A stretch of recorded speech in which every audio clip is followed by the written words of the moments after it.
Assalamualaikum warahmatullahi wabarakatuh. Apa kabar sahabat semua? Semoga dalam keadaan sehat walafiat.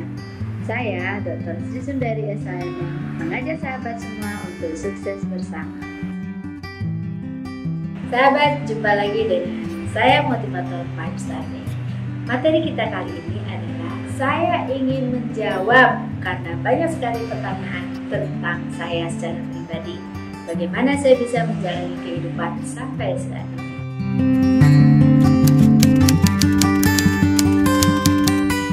Sahabat, menjawab pertanyaan dari sahabat semua, saya akan menghadirkan seseorang yang sangat saya cintai dan saya hormati, yaitu adalah ibu kandung saya sendiri, Haja Duriantul Aini, yang biasa saya sapa dengan Ma, yang hadir saat ini di samping saya.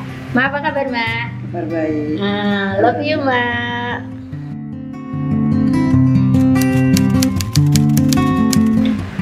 Buat saya, seorang ibu yang biasa kami sapa emak itu luar biasa, dimana dia mengajarkan kami untuk selalu bertanggung jawab. Yang kedua, bagaimana kami harus baik dengan orang dan tidak menyakiti orang lain. Yang terpenting itu jangan iri, jangan dendam, jangan benci. Kemudian yang paling banget itu adalah kita harus taat beribadah sesuai dengan agama yang kita anut.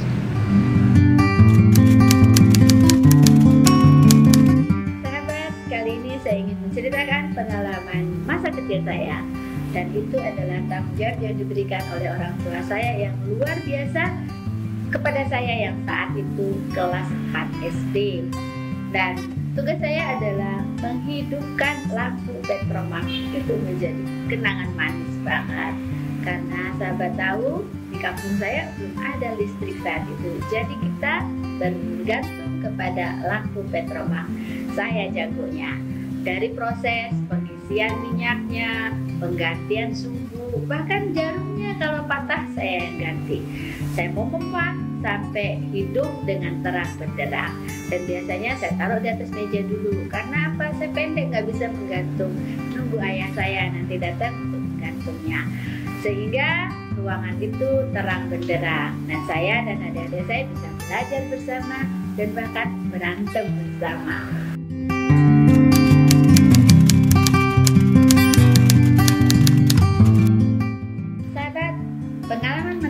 Yang kedua adalah saya ditugaskan untuk mengambil hasil dari heller. Heller itu adalah satu alat yang penumbukan padi, karena di kampung saya itu penumbukan padi itu heller. Karena saya adalah anak petani dan saya adalah anak ketiga dari 5 bersaudara. Tugas saya mengambil hasil heller tersebut dari satu desa ke desa yang lain karena posisinya ada di 3 desa. Dan saya ada jalan kaki untuk mengambil tersebut. Biasanya saya tidak sendiri sih, saya ajak teman, ya teman sebaya saya, teman sekelas gitu. Dan masih terngiang dengan saya saat mengajak teman itu biasanya saya iming-iming dengan memberi 1 bungkus kerupuk dan 1 buah timun. Dan lucunya teman saya saat itu mau aja dikasih timun dan 1 bungkus kerupuk. Sahabat, apa yang terjadi dari hasil heller tersebut sampai kadang 16 liter ya, saya taruh di dalam beronang. Beronang itu adalah alat panggul di kampung saya, namanya beronang. Biasanya kita panggul dan kita sambil lari-lari kecil, berjalan sambil bercerita-cerita pulang ke rumah dan tidak terasa hari sudah sore. Dan itu saya lakukan tiap hari karena selagi heller itu masih ada, kami diajarkan untuk bagaimana caranya bekerja. Untuk mendapatkan sesuatu harus bekerja terlebih dahulu. Dan bonusnya saya mendapatkan uang dari orang tua saya.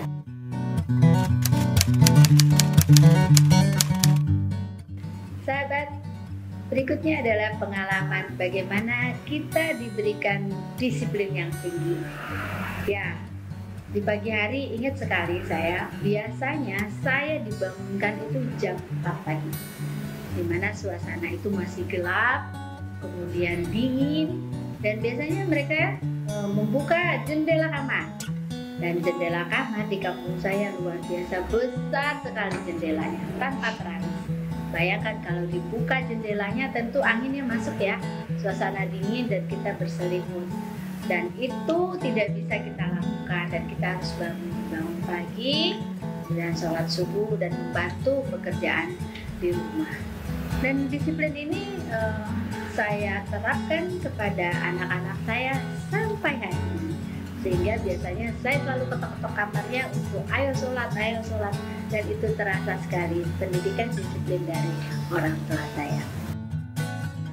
Sahabat, ada poin yang saya ambil dari kenapa saya harus bangun pagi. Ternyata bangun pagi itu adalah rezeki kita datangnya di pagi hari. Bahkan ada pepatah menyatakan bahwa jangan sampai rezeki kita dipatok ayam.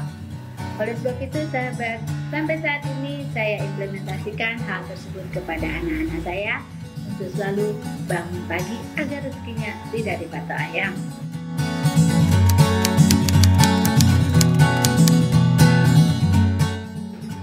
Kali ini saya akan cerita bagaimana kisah saya waktu SMA atau remaja.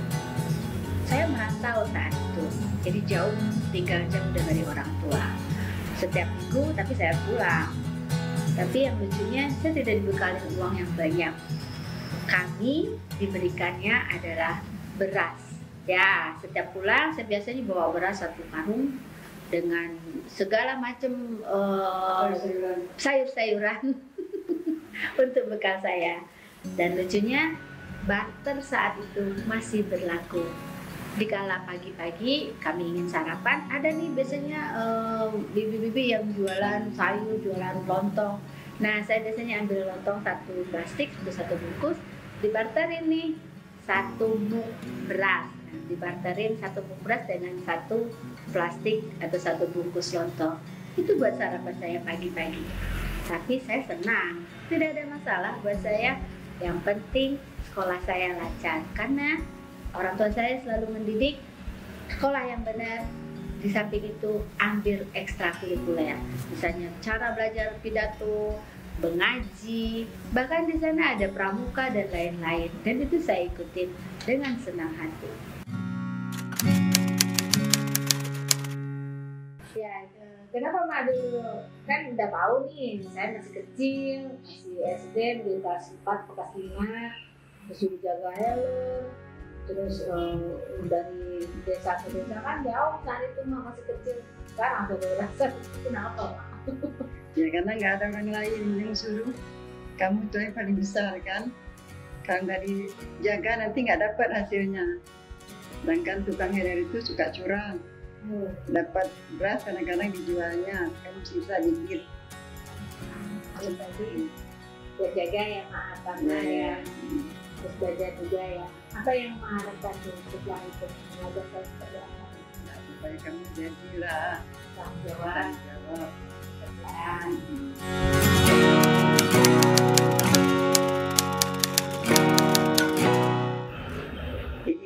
Disuruh sekolah tempat jauh karena tempat kita nggak ada sekolah SMA, belum ada. Karena kita di dusun kan. Jadi tiap minggu itu dibekali beras. Tiap minggu pulang ke dusun ngambil beras untuk biayanya di sekolah itu.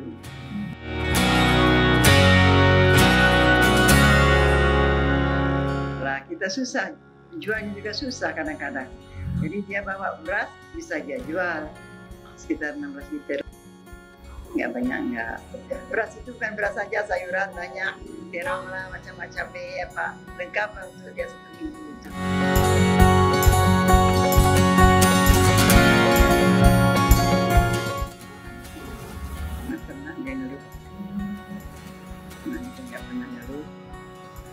Pentingnya pulang hari Sabtu berangkat Minggu.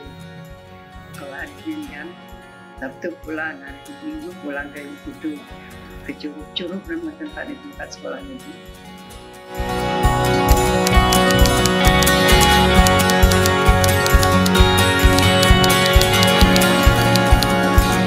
Nah sahabat, kali ini saya akan menginformasikan kepada sahabat semua orang yang telah memberikan inspirasi kepada saya, orang yang telah memotivasi saya dan orang yang telah mendidik saya, yaitu emak saya. Gimana mak kabarnya? Sehat ya mak.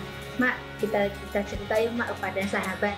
Kenapa dulu mak ngajarin saya hidupin Petromak, ngajak saya bersawah. Karena nggak ada yang jalan lain untuk, karena kamu kan paling besar, yang lain itu masih kecil. Nah, kakak-kakaknya sudah kuliah, ada yang ke Palembang, ada ke Bandung. Ya. Jadi dia yang paling besar di rumah saat itu ya. Kemudian saya diajarin diajak ke sawah nih sahabat, nanam tomat. Nah, kenapa mak ngajak saya? Ya, supaya bisa. Pada bisa. Biar tahu kerjaan orang tua kan. Ya sahabat, dan juga saya juga diajarkan ke kebun kopi. Kita memetik kopi, kemudian menjemurnya, kemudian ke sawah, memotong padi dengan anai-anai. Dari anai-anai dulu nih, kalau sekarang sih udah canggih ya dengan alat.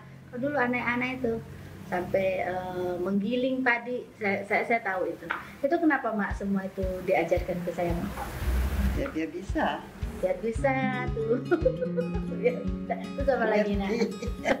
Dan kenapa mak dibangunin pagi-pagi mak? Sholat itu. Biar sholat pagi atau gimana mak? Iya, biar sholat pagi. Sholat subuh. Tapi kan saat itu dingin mak. Ya nggak apa-apa, biasa aja. Apa dingin saja sahabat, ya ampun. Terus apa lagi mak? Apa yang mak harapkan dari pendidikan itu kepada saya terutama? Kamu berhasil. Alhamdulillah. Terus apa lagi mak? Dapat membantu orang lain. Membantu orang lain. Terus apa lagi mak? Itu aja. Itu aja, membantu orang lain. Gimana mak dulu waktu saya kecil dulu, dari saya SD, SMP, SMA, mak sadar nggak mendidik saya saat itu? Ya, cita-cita itulah supaya berhasil. Nggak terasa gimana akhirnya nanti. Nggak terasa, dari kecil itu sudah ada itu. Terus apa mak yang lagi mak? Ingat nggak mak saya kecilnya bandelnya gimana, senangnya gimana? Yang jelas pengalaman kecilnya dulu, karena suka berantem dulu sama adik-adik saya dulu. Terus suka cari sayur ke kebun. Pulang sekolah tuh nyari kebun, nyari sayur. Pulang sayur. Jadi saya pulang sekolah sahabat, pulang sekolah dengan teman-teman itu pergi ke sawah, cari sayur-sayur untuk muliar itu. Ada pakis, kami petik pakis. Ada daun singkong, kami petik daun singkong. Ada kelapa, kami ambil kelapa. Apapun itu kita biasanya ada pakai beronang yang saya ceritakan itu. Jadi kita masukin, pulangnya sahabat itu kaki penuh dengan duri yang dulu Putri Malu itu kan berduri ya. Jadi badan kita tuh tergores-gores. Kalau udah mandi sahabat, ya ampun perihnya minta ampun. Tapi ada nenek saya di rumah yang sangat mencintai kami diolesi sama minyak kelapa sehingga ya supaya tidak perih lagi. Itu pengalaman kami.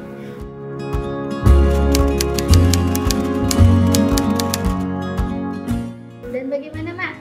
Sekarang mak apa yang dirasa setelah sekian tahun? Mungkin mak udah lupa ya apa yang dulu diajarkan ke saya. Tapi saya masih ingat itu ajaran mak itu.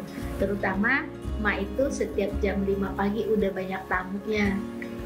Tamu di pagi hari itu pasti dikasih kopi, kue, semualah. Nah kita anak-anaknya yang zaman kecil itu merasa terganggu, kok pagi-pagi udah ada tamu sih. Tapi mak selalu bilang, ingat gak mak pesan mak itu? Setiap ada tamu harus diberi minum, setiap ada tamu harus diberi kopi, setiap ada tamu harus diberi makanan ya. Nah itu ya, jadi setiap siapa yang datang itu membawa rezeki, yang pulang itu yang membawa penyakit. Itu yang bisa saya ingat dari mak saya.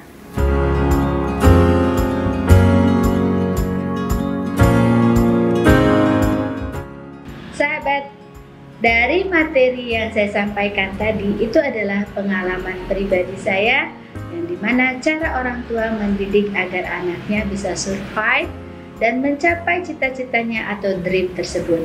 Tapi apapun yang dilakukan, bila dengan tulus, dengan penuh keyakinan, insya Allah cita-cita itu akan tercapai. Demikianlah materi motivator 5 Star Way kali ini. Jangan lupa ikuti materi selanjutnya. Billahi taufiq wal hidayah. Wassalamualaikum warahmatullahi wabarakatuh. Salam bahagia.